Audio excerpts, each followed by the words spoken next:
In today's exclusive video, I'm thrilled to delve deep into the intricate tale behind a brand that's captured the hearts of many Glossier.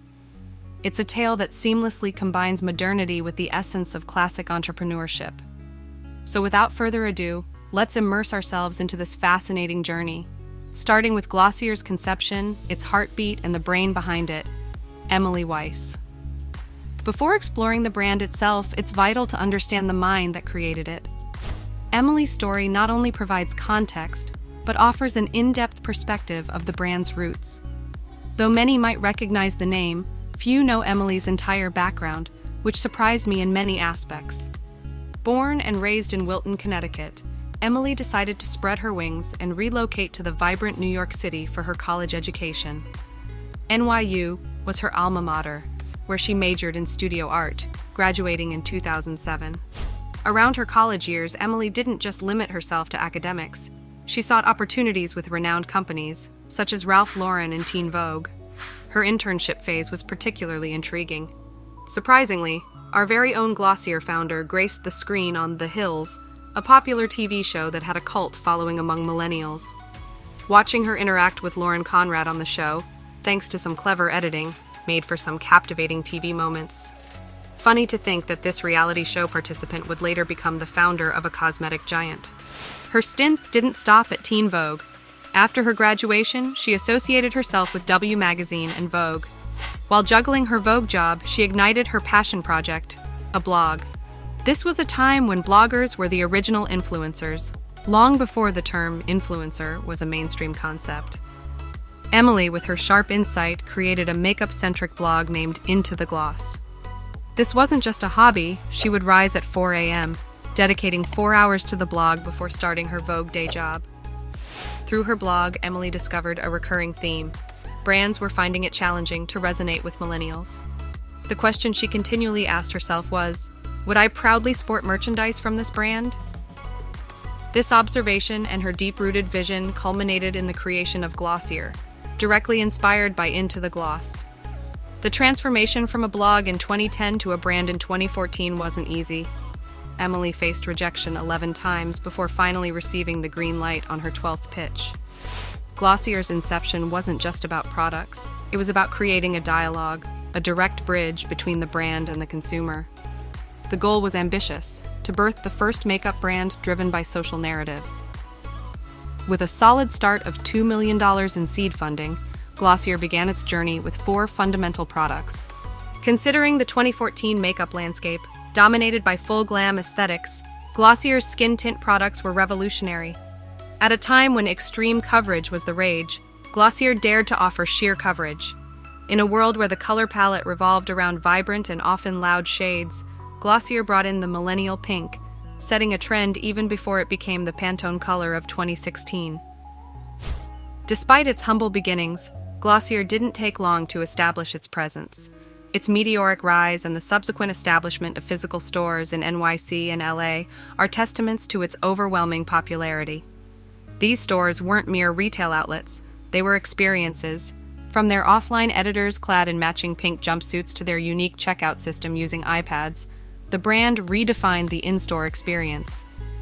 With their Instagram-worthy setups, they had made shopping at Glossier a memorable event, a story worth sharing. However, every story has its set of challenges. The much-hyped Glossier Play sub-brand, with its vibrant colors and glittery textures, seemed a bit out of place compared to the main brand's minimalist approach. Perhaps it tried to capture a wider audience, but it's short-lived, hinting that sometimes simplicity is the key. So this is not just the story of a brand, it's a chronicle of passion, innovation, challenges, and evolution. A true testament to the fact that with the right vision and relentless drive, you can indeed change the game. Let's delve into the year 2020 and its significance for Glossier.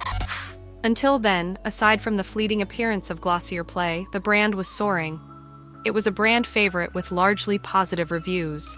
However, 2020 marked a turning point. Certainly, 2020 was the year of the pandemic, and like all brands, Glossier grappled with its challenges. The most evident fallout was the closure of their retail outlets, a decision aligned with global lockdowns and restrictions. Yet, another significant development emerged: the birth of the Instagram account, Out of the Gloss. This was an initiative by former Glossier employees revealing their in-store experiences. Their tales spoke of managerial lapses and instances of racial discrimination from both superiors and patrons. Disturbingly, there were reports of a repeated incident where teens would mockingly try on foundation shades darker than their skin, essentially mocking blackface, and they were never reprimanded for it. Such experiences, combined with inadequate management intervention, were chronicled on this Instagram account throughout the year. The Out of the Gloss group sought dialogue with Glossier, demanding remuneration for their time.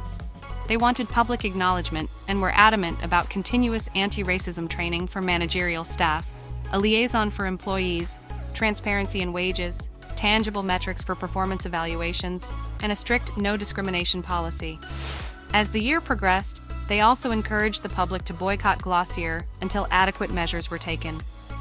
Surprisingly, after several active months, the account became dormant in December, raising eyebrows and sparking speculations.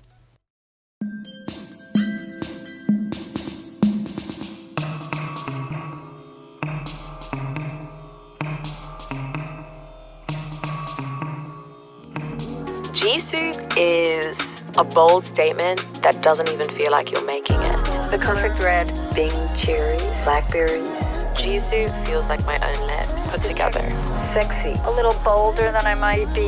I feel ready to go. It's like when you put on the best onesie, you're suited up. While the fate of Out of the Gloss remains an enigma, the brand's image underwent a transformation. Added to the challenges were the closures of all retail outlets and, come January 2022, the layoff of a third of their corporate staff, especially those in tech roles. Glossier's founder, Emily Weiss, acknowledged overhiring and distractions from their core mission. Interestingly, in May 2022, Emily chose to step down, paving the way for Kyle Lee, the ex-chief commercial officer with prior associations with brands like Cole Haan and Nike. Emily transitioned to the role of chief chairwoman.